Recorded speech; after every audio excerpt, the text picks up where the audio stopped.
Muy buenas noches, señores y señores. Bienvenidos a lo que corresponde a la clase de Ciencias Naturales correspondiente a la semana número 4 de la unidad número 3. Con esta estamos dando por terminado esta unidad. Y les recuerdo que al final de esta última unidad ustedes tienen una prueba de evaluación, así que tienen que estar atentos en cuanto a la habilitación. Ustedes igual en su aula virtual, en la parte de abajo de la prueba correspondiente a esta semana, perdón, a esta unidad ustedes pueden ya observar la fecha de apertura y fecha de cierre y obviamente estar pendientes a esa actividad. Así que estar muy pendientes en el desarrollo de estas actividades. Buenas noches, Licen. ¿Cómo está? Muy buenas noches. Bienvenido, compañero. Iniciamos el desarrollo de las actividades correspondientes a esta clase y en pantalla ustedes pueden observar el formato para recursos de aprendizaje de tarea. Estamos en la asignatura de Ciencias Naturales, estamos en la unidad número 3 correspondientes al tema biomoléculas inorgánicas y vamos a ver el subtema número 4 y último de la unidad número 3 correspondiente a las biomoléculas inorgánicas, el agua y las sales minerales correspondiente obviamente a esta última semana de actividad de la unidad número 3. Tienen ustedes el tipo de tarea, tienen el objetivo de tarea y a continuación tienen las instrucciones para el desarrollo de esta actividad. Recuerden que el trabajo es individual, deben leer el compendio de la unidad 3 tema número 4 pueden ampliar su información sobre el mismo tema con otras bibliografías de ser necesario. ¿Qué es lo que tienen que hacer como tarea para la presente semana? Dice, desarrolla las siguientes preguntas. La primera dice, describa la importancia del agua en los procesos biológicos. ¿Podría existir vida sin agua? Tienen que dar contestación a estas dos interrogantes. La siguiente actividad dice, ¿cuáles son las funciones de las sales minerales? Anote 5 ejemplos. Igual tienen que decir cuáles son las funciones y tienen que anotar 5 ejemplos. Y por último dice, realice un mapa conceptual, tiene que hacer un organizador gráfico sobre los minerales y sus funciones principales. Es todo lo que tienen que hacer. Tienen que tomar muy en cuenta esta actividad, pues si en cualquier caso, si ustedes desarrollan solo las preguntas y no hacen el organizador gráfico, obviamente tendrán la mitad de lo que corresponde la calificación. Teniendo en cuenta que el organizador gráfico, en este caso el mapa conceptual, tiene una valoración de 5 puntos. Las otras se van dividiendo para completar los otros siguientes 5 puntos para dar un puntaje de 10. Así es que eso quiere decir que si ustedes solo desarrollaron las tres primeras actividades y no realizaron la última, prácticamente tendrían la mitad de la nota dependiendo cómo vayan a presentar. Eso tienen que tener como regla, como observación en cuanto al desarrollo de esta actividad. Recuerden que el trabajo es 100% escrito, claro y ordenado. Deben utilizar combinaciones de colores, líneas, símbolos e imágenes para ilustrar el contenido. Y en este caso, esta parte, este punto sí tienen que aplicar, pues ustedes tienen que hacer un organizador gráfico. En este caso, tienen que hacer un mapa conceptual. La rotulación de la hoja es fundamental. Ustedes ya saben cómo tienen que hacer. Ustedes ya vienen trabajando desde el nivel anterior. Ya saben cómo tienen que desarrollar esta actividad. En función del contenido, ustedes deben revisar recomendaciones, deben revisar rúbrica de calificaciones y al final de este proceso tenemos la información para el desarrollo de los recursos de plataforma. Estamos en la unidad número 3 con el tema biomoléculas inorgánicas, el agua y las sales minerales correspondientes a la semana 4 de fecha 20 de abril del 2026. Esta tarea justamente permite entregas desde el 20 de abril, la fecha límite de entrega es el 30 de abril y la fecha de publicación de la calificación será hasta el 5 de mayo. Entonces ustedes ya saben aquí los intervalos de tiempo en cuanto a la presentación de esta última actividad correspondientes a la materia de ciencias naturales. Una vez que se les ha explicado el contenido de su material en relación a la tarea, vamos a continuación a iniciar con la explicación correspondiente al material de apoyo. Vamos a ir viendo cuáles son las características más importantes en relación a estos temas. Y hablamos de las biomoléculas orgánicas. En este caso vamos a hablar de las biomoléculas inorgánicas. El análisis de la composición de los seres vivos nos muestra que los elementos químicos que los constituyen son los mismos que componen el resto de la materia de nuestro planeta, de nuestra galaxia y también del universo. Sin embargo, la proporción en la que se encuentran los distintos elementos es diferente en los seres vivos y es diferente en la materia inanimada o inorgánica. Así, los elementos que predominan en los seres vivos, denominados bioelementos, se caracterizan por establecer entre ellos múltiples y complejas combinaciones que dan lugar a las biomoléculas. Estos bioelementos, según la concentración en la que se encuentren los seres vivos, justamente son los siguientes. En primera instancia, las biomoléculas primarias, constituidas por el oxígeno, el carbono, el hidrógeno, el nitrógeno, el fósforo y el azufre. Son los más abundantes en los seres vivos y son indispensables para la materia viva. Eso quiere decir que son indispensables para el desarrollo de nuestra vida. Los bioelementos secundarios son aquellos que se encuentran en menor proporción en los seres vivos y son necesarios para mantener el equilibrio ósmico y el metabolismo. Estos son el calcio, el sodio, el potasio, el cloro, el yodo, el hierro y el magnesio. Otros bioelementos como el cobre, el manganeso, el zinc, el flúor, el cobalto, también son indispensables para el desarrollo de las acciones o de las reacciones celulares, aunque se encuentran en proporciones muy pequeñas llamadas trazas u oligoelementos. Esas son las características fundamentales como nosotros podemos observar en cuanto a las estructuras de las biomoléculas inorgánicas y los componentes que están integrando. En relación a los bioelementos, estos constituyen parte de los seres vivos y se subdividen en primarios, secundarios y oligoelementos. Obviamente, aquí se encuentran cada uno de los componentes, obviamente, los cuales están estructurando cada una de estas subdivisiones. El 96% de la materia viva está compuesto por elementos primarios. El equilibrio ósmico y metabólico está constituido en los elementos secundarios y los oligoelementos son las reacciones celulares. Todos estos conforman las biomoléculas. A su vez, las biomoléculas se subdividen en orgánicas e inorgánicas. Orgánicas constituidas por glúcidos, lípidos, proteínas, vitaminas y ácidos nucleicos. Cuando hablamos de inorgánicos, tenemos simplemente el agua y las sales minerales. Aquí nosotros podemos ver este organizador gráfico justamente de los bioelementos. Existen dos tipos de biomoléculas y estas biomoléculas son orgánicas e inorgánicas. Las biomoléculas orgánicas son los glúcidos, los lípidos, las proteínas y los ácidos nucleicos. Todas ellas son sustancias basadas en la unión de numerosos átomos de carbono, aunque las biomoléculas orgánicas constituyen una parte importante de los seres vivos. Existen dos biomoléculas inorgánicas de gran relevancia para la vida: el agua, sustancias más abundantes, y las sales minerales que se encuentran en cantidades pequeñas. Y dentro de estas características vamos a ir analizando, en este caso, el agua. El agua es la sustancia más abundante de los seres vivos, ya que constituye alrededor del 70% o más de su masa. Debido a su estructura molecular, presenta propiedades que la hacen imprescindible para el desarrollo de la vida. Si no existe agua, no hay vida. La composición y estructura molecular del agua. La molécula del agua es H2O. Pero alguna vez ustedes se han preguntado, y todo el mundo decimos, incluso de forma irónica, nosotros decimos, incluso cuando estamos entre panas, les decimos, dame un vaso de H2O. Pero alguna vez se han preguntado por qué se denomina H2O. Esta es la fórmula de la molécula del agua. Está formada por el enlace covalente entre un átomo de oxígeno y dos de hidrógeno. Entonces, por eso tenemos H, que es el hidrógeno, base 2, porque son dos átomos de hidrógeno. Y solo tenemos un átomo de oxígeno. Por eso, obviamente, la O se encuentra sola. Entonces, por eso es H2O. Ya saben por qué es. Entonces está formado por un enlace covalente entre un átomo de oxígeno y dos de hidrógeno y se caracteriza justamente ¿por qué?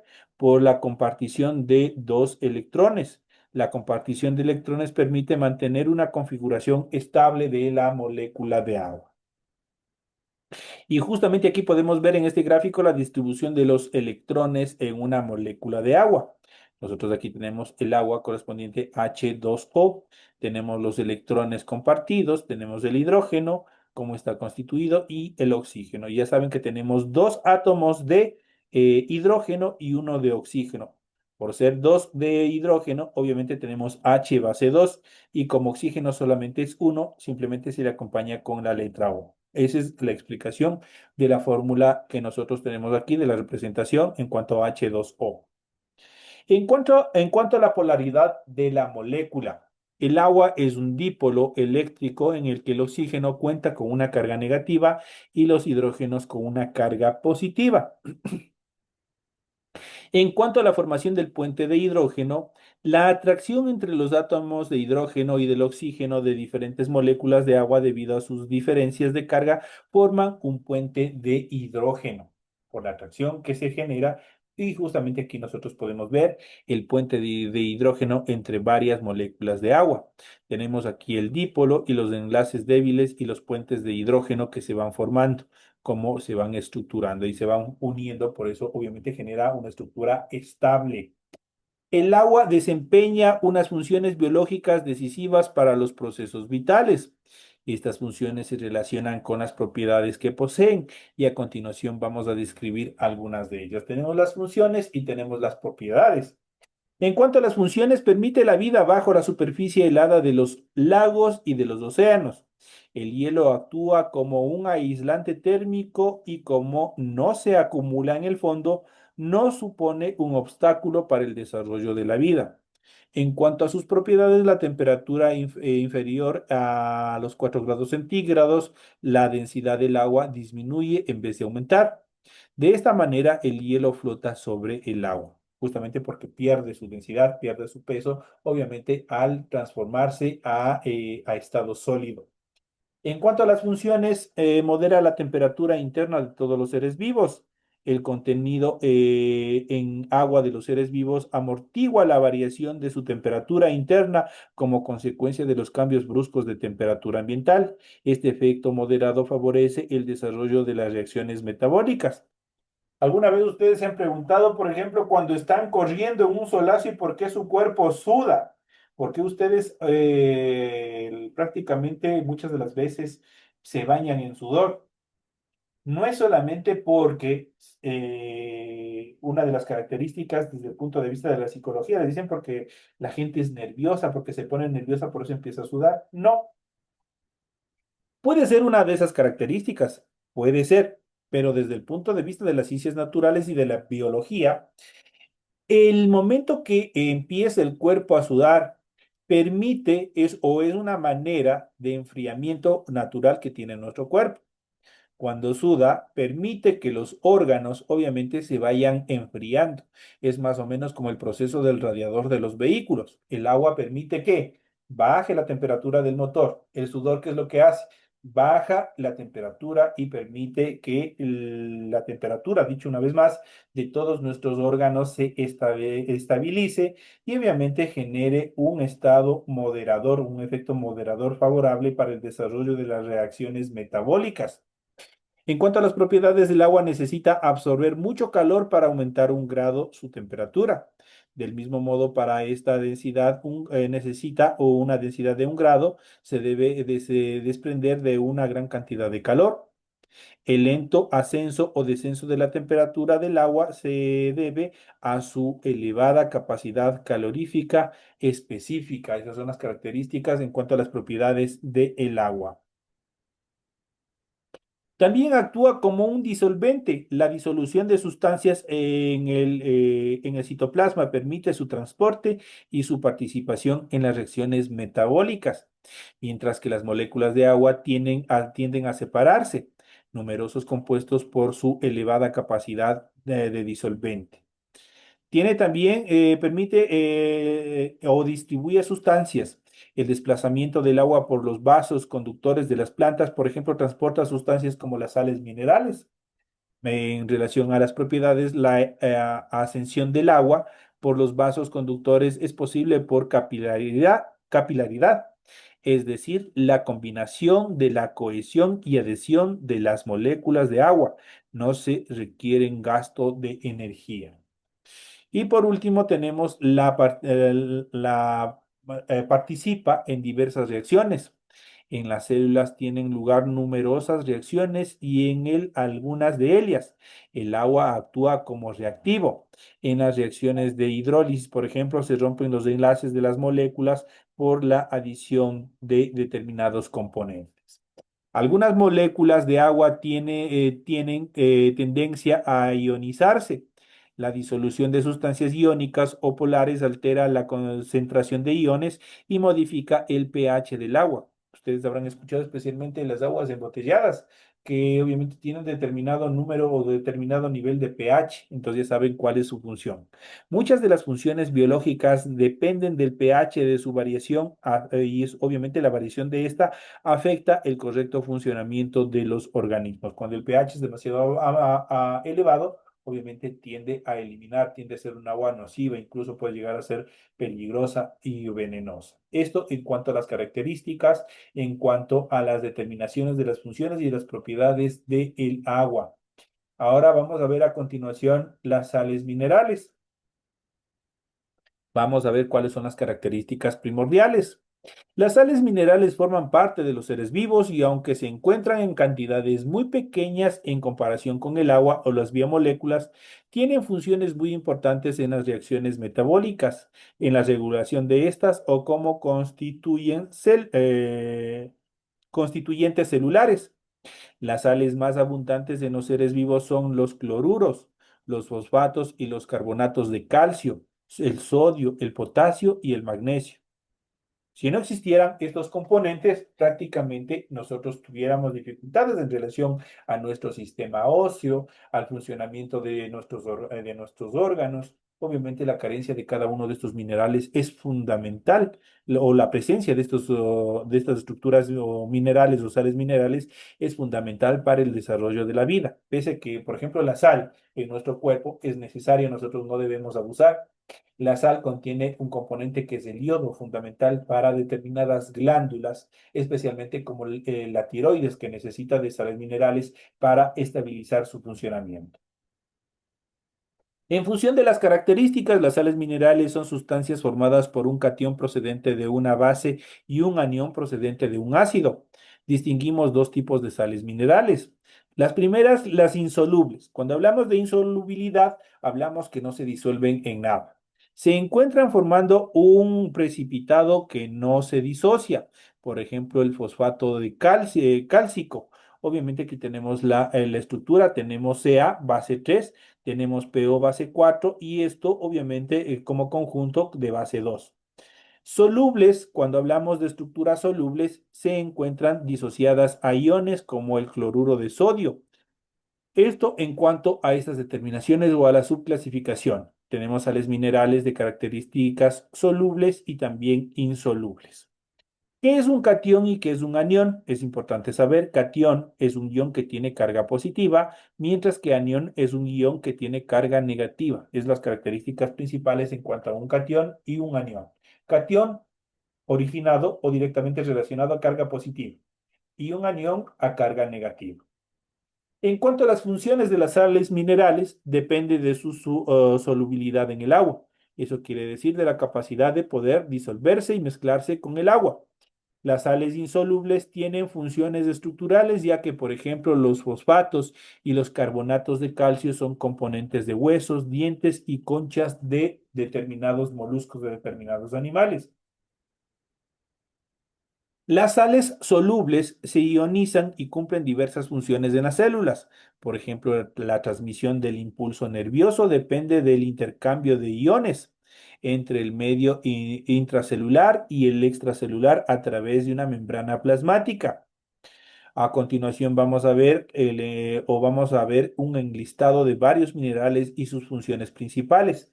Y obviamente que nosotros tenemos que tener mucho cuidado en cuanto a la ingesta de todos estos. Son indispensables, son fundamentales para que nuestro organismo funcione correctamente. Y vamos a iniciar, por ejemplo, con el mineral el calcio. Vamos a ver sus funciones y vamos a ver sus fuentes.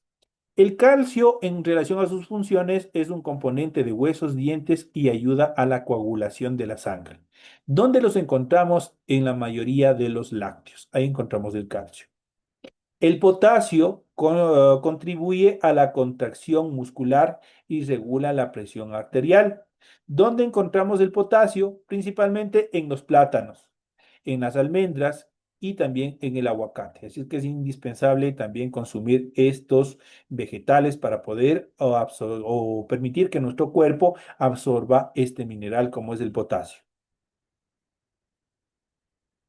El sodio permite mantener el equilibrio osmiótico, la transmisión de los impulsos nerviosos. ¿Dónde los encontramos? En la sal común. Su ingesta no debe superar los 2.400 miligramos por día. No podemos comer demasiada sal. Es importante eso. El fósforo coopera con la formación de huesos y dientes. Es la forma que tiene el cuerpo de obtener energía, lo que conocemos como ATP.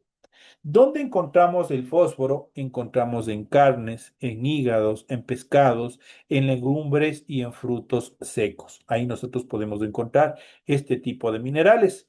Y por último, el hierro es componente de la hemoglobina. Eso quiere decir que se encuentra en nuestra sangre, en nuestra médula. ¿Dónde los encontramos? Este tipo de minerales los encontramos en el hígado, en las carnes, especialmente las carnes rojas y también en las lentejas. Por eso es indispensable comer, obviamente dentro de una dieta balanceada, cada uno de estos alimentos que van a aportar de energía a nuestro organismo y van a permitir que todos nuestros componentes, todos nuestros órganos, obviamente funcionen de una manera adecuada. Pues ya sabemos, tenemos el calcio, lácteos, el potasio, plátano, almendras, perdón, aguacate, el sodio, la sal común, o eso es importante, no debe superar su ingesta de los 2.400 miligramos al día. Eso representa a una tapita del Esferovig. Ese es lo máximo que podemos consumir al día. El fósforo obviamente se obtiene de la carne, el hígado, el pescado, las legumbres y los frutos secos, mientras que el hierro en el hígado, las carnes rojas y también la lenteja. Ahí obviamente son los orígenes donde nosotros podemos encontrar los minerales. Al ser nosotros seres heterótrofos, eso quiere decir que nosotros necesitamos depredar a, o consumir a otros, tanto animales como vegetales. De esa manera se genera una transferencia de materia y energía y de esa manera funciona también nuestro organismo. La presencia de sales disueltas en el agua condiciona el movimiento de las moléculas de agua a través de la membrana plasmática para igualar las concentraciones. Este caso especial de transporte pasivo se le llama ósmosis. Así las moléculas de agua atraviesan la membrana plasmática desde la disolución de menor concentración. Esto es una disolución hipotónica hacia la mayor concentración, la disolución hipertónica. Cuando el paso del agua iguala a las dos concentraciones, la disolución recibe el nombre de isotónicas. Este movimiento puede ocasionar que las células se arruguen por una pérdida excesiva de agua o bien se inflen por un aumento excesivo en el contenido celular del agua. Esto obviamente como un dato final. Entonces, en esta clase nosotros hemos ido viendo dos componentes importantes en relación al desarrollo de la vida, en relación a organismos o estructuras inorgánicas, pero que son fundamentales para el desarrollo de la vida. En este caso, como es los minerales y también como es el agua. Si no existe el agua, el desarrollo de la vida es imposible.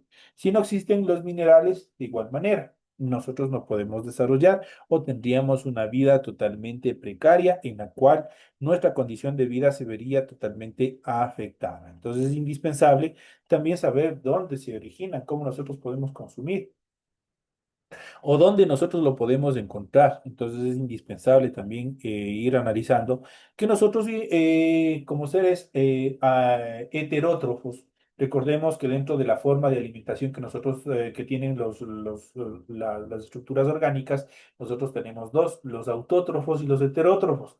Los autótrofos son solo los vegetales, pues ellos no necesitan depredar a otra planta, no necesitan depredar a un insecto, no necesitan depredar a una ave, no, sino ellos mismos sintetizan sus propios alimentos. No obstante, nosotros y los animales en general, nosotros sí necesitamos depredar, nosotros sí necesitamos consumir otros seres para nosotros poder sobrevivir. Y esto obviamente se lo hace dentro de una característica fundamental que tienen los seres vivos, que es la transferencia de materia y energía. Cuando nos comemos una piernita de pollo, cuando nos servimos un bistec de carne, ahí estamos haciendo o consumiendo materia y energía.